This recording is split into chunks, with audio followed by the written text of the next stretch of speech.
Welcome back to another session of Real Talk with Ruby.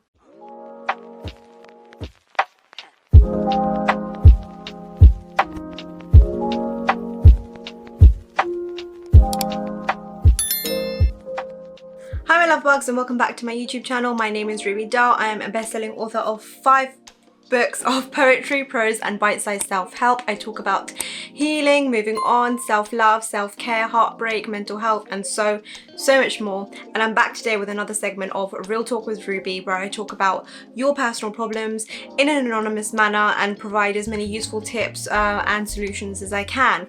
So a lot of you email me with problems that you're facing. Either this is a relationship problem, it's a friendship problem, it's a self-worth and loneliness problem. Whatever it is, you give me, the permission to be able to share your story on my YouTube channel, to be able to talk about your particular situation and then provide you with as much advice and support as I possibly can. So today I'm going to be talking about 3 unique stories and yeah, we're going to be talking about love, friendship, heartbreak and a lot more. So let's get into it. Okay, so essentially what happens is you send me a story via email or whether it's on Instagram. I read over it briefly and then I get back to you and I say, look, I'd love to share this on my YouTube channel.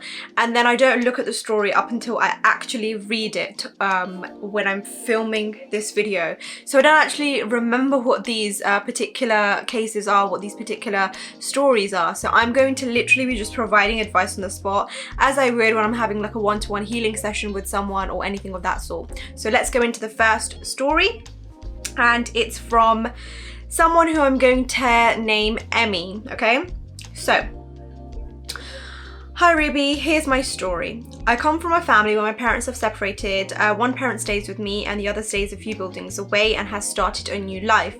When I was younger, I never realized anything, but as I'm growing older, I see a lot of behavioral issues and character defects within me.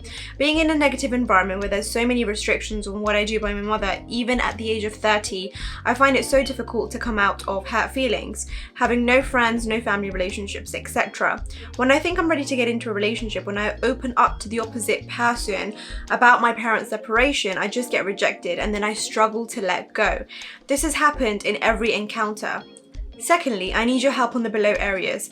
1, how do I find purpose in life? I feel disinterested in everything I do very quickly. I just don't know what I like to do. 2, how do I network with people? 3, how do I set boundaries for myself? 4, how do I heal emotionally? 5, how do I let go of the ones who don't care? So that is a lot of questions in one email, and I'm going to try my best to answer as many of them as I possibly can.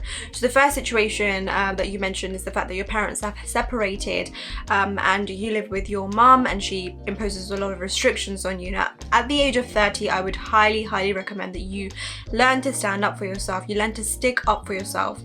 Your mother cannot control you. I do understand that we respect our parents and we want them to, we want them to be happy, and they control a lot of the things in our lives, especially like coming from like an ethnic background, coming from a South Asian brown background, black background. Your parents do tend to control you quite a bit, but you have to step out of those restrictions that they place for you. You need to literally set your boundaries with her, sit her down, tell her what is and isn't acceptable, tell her that you are a grown man and you are not going to accept her to constantly control what you do and how you live your life. And I would literally have that tough conversation with her. If she can't have it with you just sitting down and explaining it to her, then literally assert it. Say it however you must, but you need to tell her, this is not okay. You putting these restrictions on me is not okay with me. Secondly, your parents' broken relationship has had a huge impact on the way that you form relationships with other people. And I understand that opening up to people can be quite difficult. And when you do trust them, you believe that, okay, you know what, I've trusted you with these personal issues, and you expect them to be able to continue forward with that since they've taken your vulnerabilities, and you want them to respect those vulnerabilities and take care of them. So when you share something that's so personal to you, such as your parents separating, you would expect that the other person, kind of respects that moving forward. However, you need to not place your trust on people so easily. You need to make sure that they earn your trust. Has this other person done enough to be able to know about your vulnerabilities? Have they done enough to be able to know about your insecurities, to know about your personal relationships, to know about what's happening in your family? Ask yourself these questions before you go ahead and trust someone. Now, if you say yes, yes, yes, then that person just wasn't worthy of your trust. But don't let that stop you from trusting someone new. When you do, you need to make sure that they need to earn it. Don't just give away anything personal, anything that's important to you without knowing that this person is going to respect your personal information and your vulnerabilities and your secrets, and, you know, allow those vulnerabilities to help build your relationship rather than break it down. So the other things that you asked me were a few. So you wanted to know how to find purpose in life, how do you network with people, how do you set boundaries, how do you heal, how do you let go of the ones who don't care anymore. That is a lot of questions. I don't feel like I'll be able to answer every single one of them, just because I need to like think about these properly in order to deal with them. But when you say find purpose in life, I really want to understand what you're trying to say. Is it because that your current job isn't fulfilling you? Is it that your career isn't fulfilling you? What you're doing right now isn't fulfilling you? You need to find the patterns that aren't working in your life in order to be able to find purpose, in order to be able to find something else. Ask yourself what makes you really happy, and if it's something that you can turn into a career, or something that you can, you know, turn into a hobby, or something that you can do a lot in your life, then do it. Try to invest as much time into doing that particular thing as you can. With all your other questions, it really is a lot to do with, like, I need to know more about your story. So when you say, how do I network with people? Again, I need to know more about what your personal situation is. How do you heal emotionally? I mean, what are you healing from? Because there's so many things that we heal from in our lives. If you're trying to heal from your parents' broken relationship, I'd really, you know, think about building that relationship with both of them separately, and seeing that relationship with them as very separate to the relationship that they have with each other. So the fact that you know, that has broken down, don't let that determine the value that your relationship with them has, and try and build on that. So if that's what you're talking about, that's how I'd say to work on your broken relationships with your family. And when you say, how do I let go of the ones who don't care anymore, there's different ways of letting go of people that don't care. If it's like a relationship, then it's very easy, like, to just kind of sit down and say, look, I don't feel like you're respecting me, my boundaries, or basically my emotions, and break that off. But when it comes to other people, like, you can't really let go of family very easily. You can't really let go of people who have been in your life very easily without having those difficult conversations, without trying to work on it. So I would say that you should work on your broken relationships first. Try to see if you can mend them. But once again, because I don't have too much information about your personal situation, it's very hard to answer these questions without being too broad about it. So the next situation is by a girl that I'd name Amy, okay? So Amy says that I've been friends with this guy for 8 years now, and ever since I knew I felt something for him. For the last few months now, I've been more showy about my feelings for him, like I've been more caring and more clingy with him. I'm starting to act as if I'm his girlfriend. I know that I don't have any chances with him, so how can I stop loving him without walking away from him? I don't want to end what we have, which is our friendship, just because I need to move on with my feelings for him. I'm scared that one day he will introduce me to the girl that he loves, and then when that happens, I pray that I've moved on from him already. Amy, I've actually made a video on this. So I've made a video on how to move on from one-sided love, which you should be able to see on either of these sides. Please click on that video, because that will provide you with so much useful information on how to move on from someone who doesn't love you back. However, first you need to figure out whether they don't love you back. And I understand it can be very hard to have that difficult conversation without it negatively impacting your relationship with them. So you don't want to lose your friendship, but at the same time, how can you be certain that they don't like you back? You've been friends for 8 years. There can be, you know, situations where maybe you both have just friend zoned each other because you both thought that it was never going to work out, and that's why they're not telling you that they have feelings for you. You're not telling them that you have feelings for them, because you both think that the other person's not going to like them back.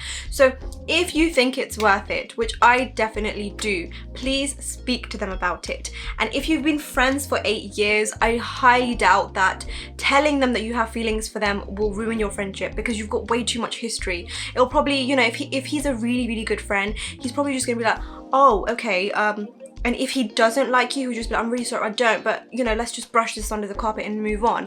And if he does, then how incredible is that? Because you've been thinking that he doesn't, but he does, you know? Secondly, if it turns out that this person doesn't like you back and you have been friends for a long time, in order for you to get to that point where you can be happy for him with someone else is for you to take necessary time away from him. So take a break, tell him that you're working on yourself for a bit and try and heal from this. Try and get over him as best as you can. As I said, I've made a video on this, on one-sided love, which I really would love for you to watch, because that will tell you all that you need to know on how to move on from someone who doesn't love you back. But literally just take that time away. Try your best to move away from this person for a bit, so that when you do eventually go back, you only see him as a friend. Because if that's all that he sees you as, and if you still want to maintain your friendship with him, then definitely take a break from this person, so that when you do eventually go back, you both have moved on, and well, you've moved on and if they have moved on to someone, you can still maintain your healthy friendship. So yeah. Okay, so this next story that I'm going to share, which is going to be the last one in our Real Talk with Ruby session today, is by a girl named, I'm going to call her Sam. So Sam says, I'm from, I don't need to say where she's from. Okay, so she's been talking to this guy for 2 weeks and things moved on quite smoothly, and it was obvious that we had feelings for each other. About 10 days ago into talking on the phone and texting, I felt a sudden change. I usually feel if there's anything wrong going on. About 2 days after feeling that way, we went on our first proper date and that went well, or so I thought. By the very next day, he'd made up his mind already, giving small excuses that didn't even seem valid to end things between us. I asked him to give me some time to go through this slowly, which he was really nice about. I've never felt this way about anyone before, and I'm so scared that I won't find anyone like him, which is what keeps me up at night. I've got nothing but nice things to say about him, and he too said the same about me. I'm wondering if I should rig it and ask him to give him another shot. Before we hung up, we both said I love you and that we'll miss each other. He also said that if it's meant to be, we'll meet each other again. I want to know if he truly meant that, or if it was all just a lie. I want to move on, but the routine that we had and the memories make it so hard. Please help me. I'm broken into a million pieces. Thanks so much for sending this over, Sam. Once again, your story is quite similar to Amy's in regards to like the one-sided love situation, so I'd 100% recommend to watch my video, which is going to be above here, which speaks about one-sided love and how to move on from someone who doesn't love you back. Now, the one thing that I'd say is that you guys have been speaking for 2 weeks, so you've been getting to know this particular person for 2 weeks now. It's a very fresh routine that you've developed, so I understand how difficult it is when you really like someone and they don't like you back, or it doesn't work out. You get so attached to them, and attachment is something that really makes it so difficult to move on from them.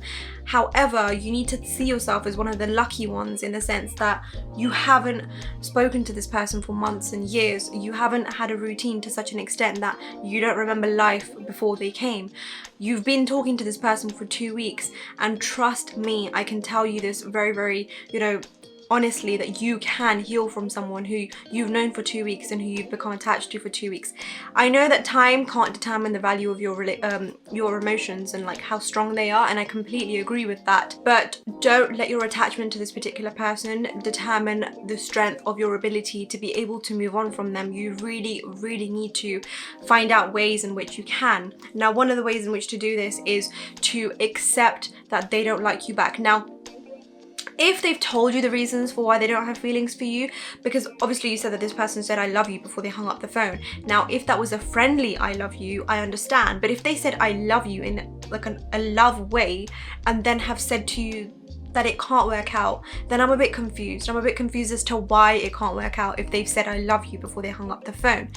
If that was as a friend, fair enough. If not, please try and ask them what's the reason. Why is it that it's not going to work out? Another thing, often when we like people who don't like us back, we literally just idolize them. We think that they are the best thing that could have ever happened to us. You need to tell yourself that what you're holding on to at the moment is potential, because you two never really got together.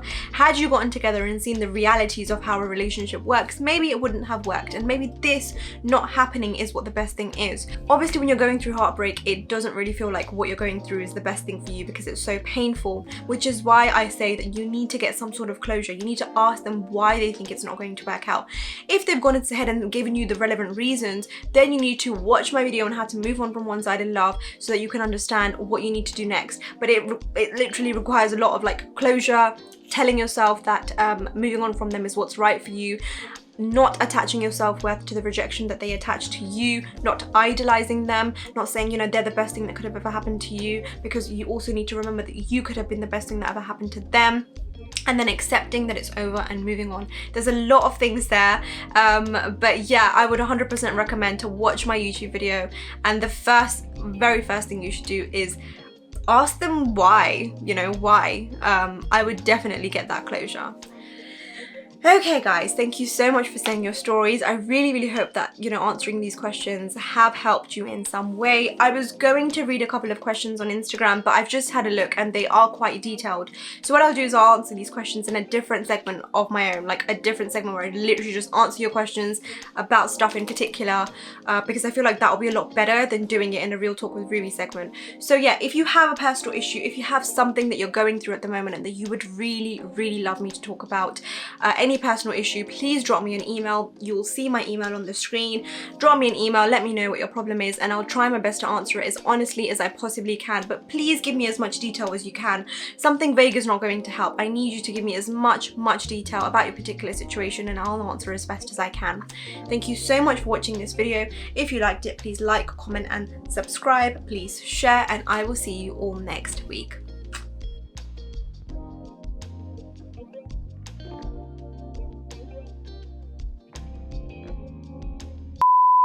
My name is Ruby Dhal. I am an author of 5 books of My Brother Has Now Intervened by Making Noise, so I'm just gonna stop.